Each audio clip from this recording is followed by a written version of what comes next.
Bonjour Internet et bienvenue sur Pandamonium TV, ma chaîne dédiée aux jeux et aux figurines qui me plaisent. Je suis l'homme Joff et aujourd'hui nous allons parler des journées figurines et jeux qui se sont déroulées à Sartrouville le week-end des 13 et 14 mai 2023.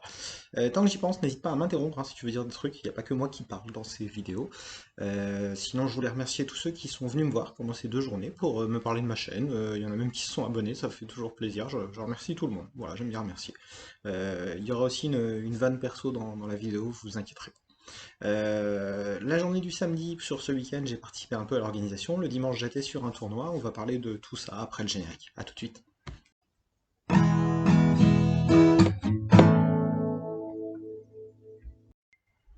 Alors en gros, les JFJ, c'est une convention assez classique, avec des exposants, des démonstrations, des tournois, et parmi les exposants, on va retrouver des éditeurs de jeux de figurines, alors je pense en particulier à TGCM ou Alchemist Miniature, même si Alchemist a fait un peu moins de trajet que TGCM, mais aussi des fabricants d'accessoires comme l'atelier de Torek, qui vendait des tapis de jeu et des pistes à dés par exemple, qu'on pouvait personnaliser sur place, mais il y avait aussi des vendeurs de décors, des vendeurs de figurines d'occasion, des boutiques de jeux comme Gork Factory, bref, je fais plein de pubs pour tout le monde, tous les copains. J'ai eu la bonne surprise en plus de croiser Fabien de Fluocraft Miniature qui avait édité le jeu Color Wars, donc il faudrait peut-être que je parle un jour sur Paintball, c'est un jeu avec des gens qui se. Enfin des gens, des petites créatures qui se balancent des sauts de peinture à la tronche et qui changent de couleur au fur et à mesure. C'est fun, c'est simple, ça se joue avec des enfants, enfin bref, ça sort régulièrement du placard à la maison, je le conseille à tout le monde. C'est comme Takenoko mais avec le panda qui serait recouvert de peinture, quoi.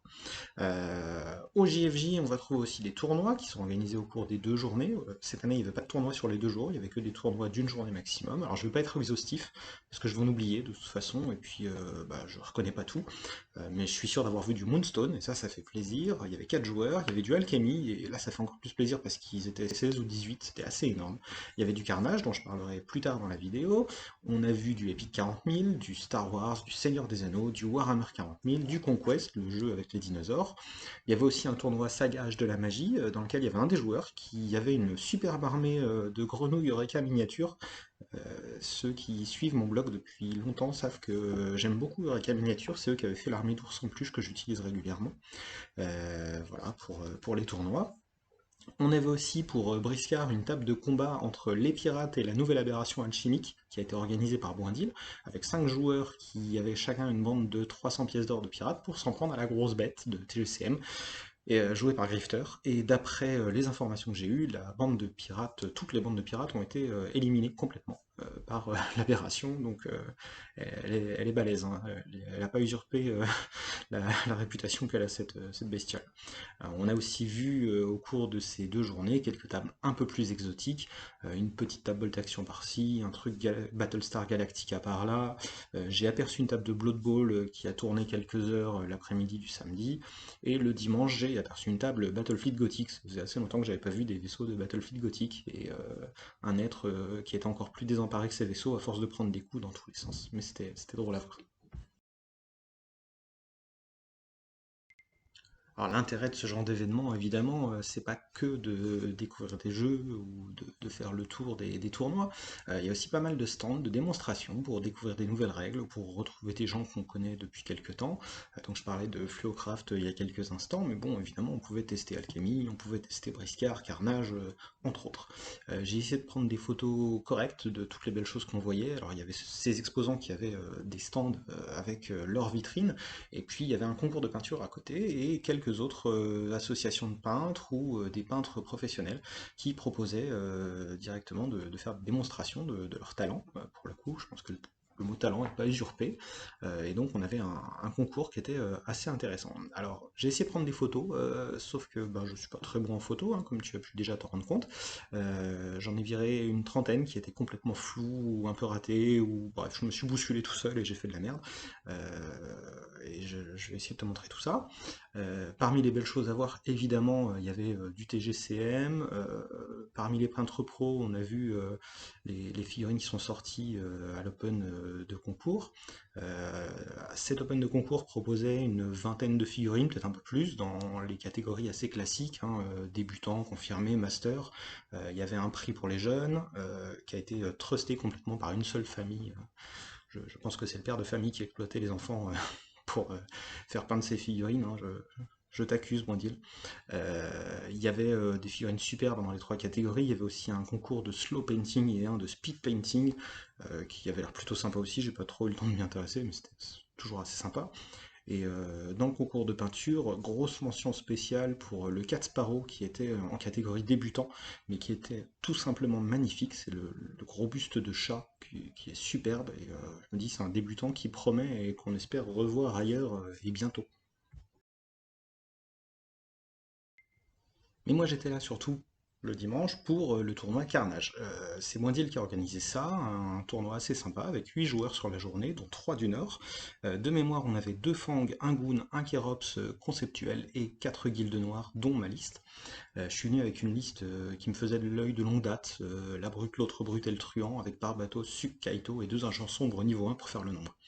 Première partie, j'affronte Lionel sur le scénario des jalons. C'est lui qui jouait la liste Kerops avec seulement 2 figurines, Tarsak et Ogodai complètement blindés d'équipement.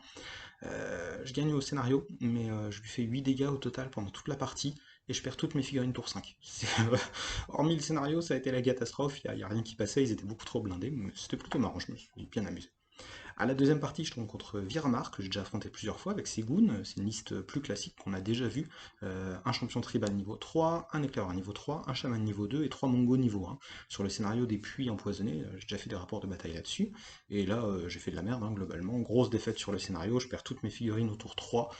La bande adverse ressort quasi intacte, et il n'y a que le champion tribal qui a pris des dégâts, et il est même pas mort. Donc voilà, je me suis un peu ridiculisé. Dernière partie, je tombe contre Grifter et ses fangs sur le scénario Poser les jalons, que j'avais jamais essayé. Il avait des fangs avec Apathé et 2 licans, une goulue niveau 1 et un lican, un larbin et un exécuteur niveau 3.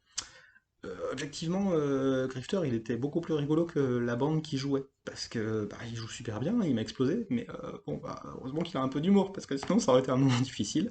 Je finis 7ème du tournoi avec un score global proche de l'abyssal, et trois grosses analyses. D'abord, j'ai mal joué, avec une liste que je pense assez peu rentable fondamentalement.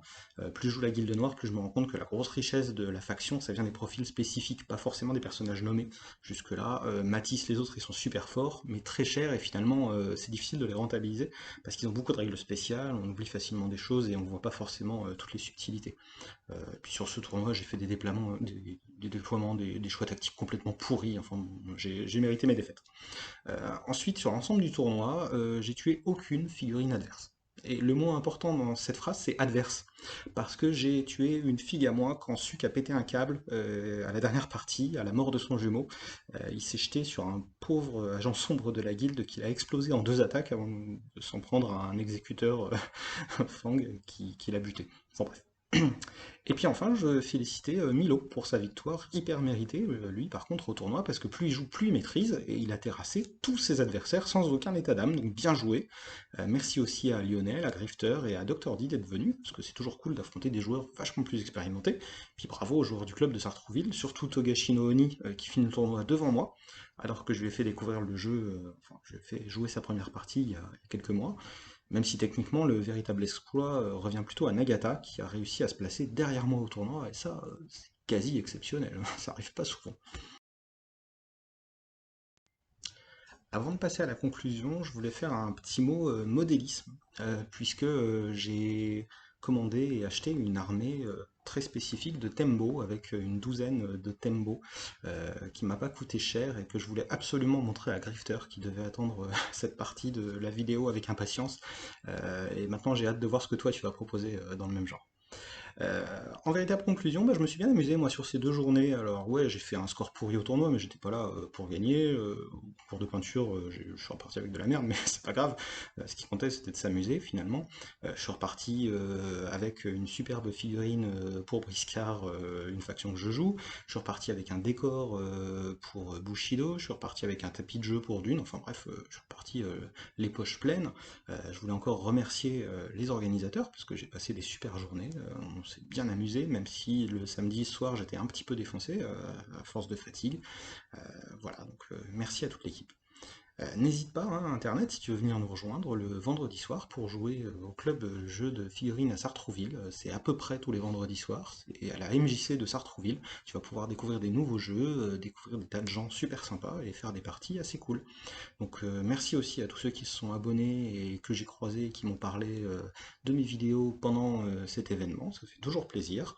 Dans une prochaine vidéo, je sais pas du tout, parce que c'est dans quelques temps, mais j'ai pas eu le temps d'y réfléchir. Alors d'ici là, bah, porte-toi bien et puis n'oublie pas de réfléchir à ce que tu veux faire après.